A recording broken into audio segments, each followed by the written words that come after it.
Hello, welcome back to Ami's cuisine. ഇന്ന് നമുക്കൊരു special recipe ആയാലോ? ഈ വീഡിയോ കാണുന്നവരാരെങ്കിലും ടെക്സസ് ചിക്കൻ ട്രൈ ചെയ്തിട്ടുണ്ടോ? എങ്കിൽ ഇതൊന്ന് ട്രൈ ചെയ്ത് നോക്കണം. നല്ല ടേസ്റ്റാണ് കേട്ടോ ഇത് കഴിക്കാൻ. പുറമേ നല്ല ക്രിസ്പിയും എന്നാൽ ഉള്ളിൽ നല്ല ടെൻഡറും പിന്നെ ജ്യൂസിയുമാണ്. അപ്പം നമുക്ക് വീഡിയോയിലേക്ക് പോയാലോ? ഇതിനു വേണ്ടി ഞാനിവിടെ 1 കിലോ ചിക്കൻ ഇതേപോലെ വലിയ കഷ്ണങ്ങളാക്കിയാണ് എടുത്തിട്ടുള്ളത്. ഇനി ഒരു ബൗൾ എടുത്തിട്ട് അതിലേക്ക് 1.25 കപ്പ് പാലൊഴിച്ചു കൊടുക്കാം. ഇനി ഒരു 1/4 കപ്പ് വെള്ളവും കൂടി ഒഴിച്ചു കൊടുക്കാം.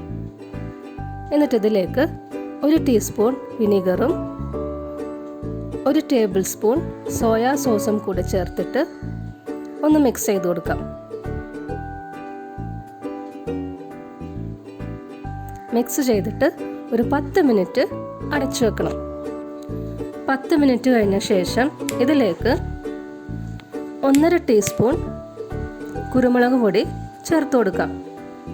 നിങ്ങൾക്ക് കുറച്ചുകൂടി സ്പൈസ് വേണമെന്നുണ്ടെങ്കിൽ 1.5 ടീസ്പൂൺ മുളക് പൊടിയും കൂടെ ചേർത്ത് കൊടുക്കാം. ഞാനിപ്പോൾ അധികം സ്പൈസി ആയിട്ടല്ല ചെയ്യുന്നത്. ഇനി ഇതിലേക്ക് 1 ടേബിൾ സ്പൂൺ വെളുത്തുള്ളി ചതച്ചതും 1.5 ടീസ്പൂൺ ഉപ്പും കൂടെ ചേർത്തിട്ട് നന്നായിട്ടൊന്ന് മിക്സ് ചെയ്ത് കൊടുക്കാം.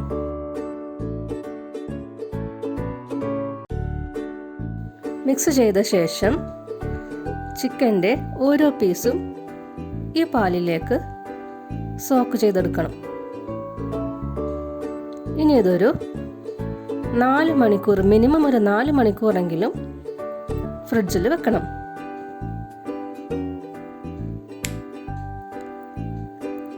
ഇപ്പോൾ 4 മണിക്കൂർ കഴിഞ്ഞിട്ടുണ്ട്. ഇനിയാണ് ഇതിലേക്കുള്ള ബാറ്ററൊക്കെ പ്രിപ്പയർ ചെയ്യുന്നത്.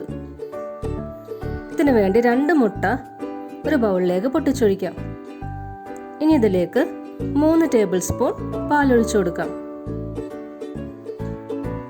1/2 ടീസ്പൂൺ കുരുമുളക് പൊടി, 1/4 ടീസ്പൂൺ ഉപ്പും കൂടെ ചേർത്തിട്ട് നന്നായിട്ടൊന്ന് മിക്സ് ചെയ്ത് കൊടുക്കണം.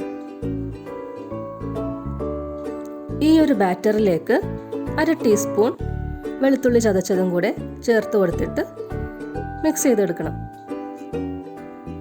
ഇനി ഇത് മാറ്റി വയ്ക്കാം. അടുത്തതായിട്ട് ഡ്രൈ ഇൻഗ്രീഡിയൻസ് ഒന്ന് നമുക്ക് റെഡിയാക്കിയെടുക്കാം. ഇതിനു വേണ്ടി 1.5 കപ്പ് മൈദ, 1/2 cup cornflour, 1/4 cup oats, 1 table spoon മുളക് പൊടി, 1 ടീസ്പൂൺ കുരുമുളക് പൊടി, ആവശ്യത്തിനുള്ള ഉപ്പും കൂടെ ചേർത്തിട്ട് നന്നായിട്ടൊന്ന് മിക്സ് ചെയ്തെടുക്കണം. ഞാനിവിടെ ഒരു 1.5 ടീസ്പൂൺ ഉപ്പ് ചേർത്തിട്ടുണ്ട്. ഇപ്പോൾ നന്നായിട്ട് മിക്സായി കിട്ടിയിട്ടുണ്ട്. ഇനി നമുക്ക് ചിക്കൻ ഒന്ന് കോട്ട് ചെയ്തെടുക്കാം. ആദ്യം ഈ മുട്ട മിക്സിലേക്ക് ഈ ചിക്കൻ ഒന്ന് മുക്കിയെടുക്കണം. എന്നിട്ട് ഈ ഫ്ലോർ ഒന്ന് ചിക്കൻ്റെ മുകളിൽ നന്നായിട്ട് കോട്ട് ചെയ്തെടുക്കണം. അടുത്ത പീസും ഇതേപോലെ ചെയ്തെടുക്കാം. മുട്ടയിൽ മുക്കിയ ശേഷം ഫ്ലോർ കോട്ട് ചെയ്തെടുക്കാം.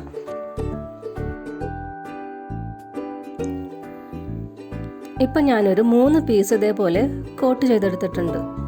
ഇനി വീണ്ടും ഇത് മുട്ട മിക്സിലേക്ക് മുക്കിയ ശേഷം ഫ്ലോർ ഒന്നുകൂടി അതിൻ്റെ മുകളിലായിട്ട് നന്നായിട്ട് കോട്ട് ചെയ്തെടുക്കണം. എന്നിട്ട് അധികം വരുന്ന ഫ്ലോറൊക്കെ ഒന്ന് ഇതേപോലെ തട്ടിക്കളയണം.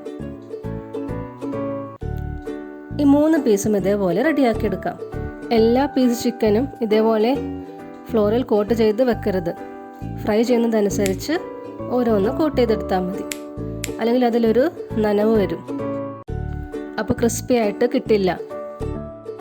ഇത് ഫ്രൈ ചെയ്ത ശേഷം മാത്രം അടുത്ത പീസൊക്കെ ഇതേപോലെ ഫ്ലോറിൽ കോട്ട് ചെയ്തെടുക്കാം. ഇപ്പോൾ ആവശ്യത്തിനുള്ള എണ്ണ ഒഴിച്ചു കൊടുത്തിട്ടുണ്ട്. ഞാനിവിടെ സൺഫ്ലവർ ഓയിലാണ് യൂസ് ചെയ്തിരിക്കുന്നത്. എണ്ണ ചൂടായ ശേഷം ഓരോ പീസ് ചിക്കനും ഇതിലേക്ക് ഇട്ടിട്ട് ഫ്രൈ ചെയ്തെടുക്കാം. ഞാനിവിടെ ഒരു ചെറിയൊരു കുക്കറാണ് എടുത്തിട്ടുള്ളത്. ചിക്കൻ എണ്ണയിലേക്ക് ഇടുമ്പോൾ ഹൈ ഫ്ലെയിമിലും പിന്നെ ഒരു മീഡിയം ഫ്ലെയിമിലായിട്ട് വേണം ഫ്രൈ ചെയ്തെടുക്കാൻ. ഇപ്പോൾ 2 ഭാഗവും ഒരേപോലെ ഫ്രൈഡ് ആയിട്ട് വന്നിട്ടുണ്ട്. ഇനി നമുക്കിത് എണ്ണയിൽ നിന്നും കോരി മാറ്റാം. ഇപ്പോൾ നമ്മുടെ ടെക്സസ് ചിക്കൻ ദാ റെഡിയായി. പുറമേ നല്ല ക്രിസ്പിയും ഉള്ളിൽ നല്ല സോഫ്റ്റുമാണ്. ഇത് പെട്ടെന്ന് തന്നെ വെന്ത് കിട്ടും. ഇത് കണ്ടോ, ഉള്ളിൽ നന്നായിട്ട് വെന്ത് കിട്ടിയിട്ടുണ്ട്.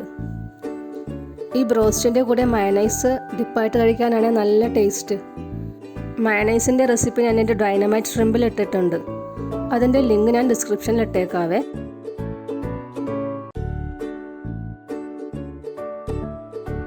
ഇത് ചൂടോടുകൂടി തന്നെ കഴിക്കണേ. അപ്പോൾ എൻ്റെ ഈ ടെക്സസ് ചിക്കൻ റെസിപ്പി എല്ലാവർക്കും ഇഷ്ടപ്പെട്ടെന്ന് കരുതുന്നു. ഇഷ്ടപ്പെട്ടാൽ ലൈക്ക് ചെയ്യാനും ഷെയർ ചെയ്യാനും പിന്നെ സബ്സ്ക്രൈബ് ചെയ്യാനും മറക്കരുത്. സബ്സ്ക്രൈബ് ചെയ്യുമ്പോൾ കൂടെയുള്ള ബെൽ ബട്ടനും കൂടി എനേബിൾ ചെയ്യണം. അതിൽ ഓൾ തന്നെ പ്രസ് ചെയ്യണം. അപ്പോൾ അടുത്തൊരു അടിപൊളി റെസിപ്പി ആയിട്ട് വരുന്നത് വരേക്കും ബൈ.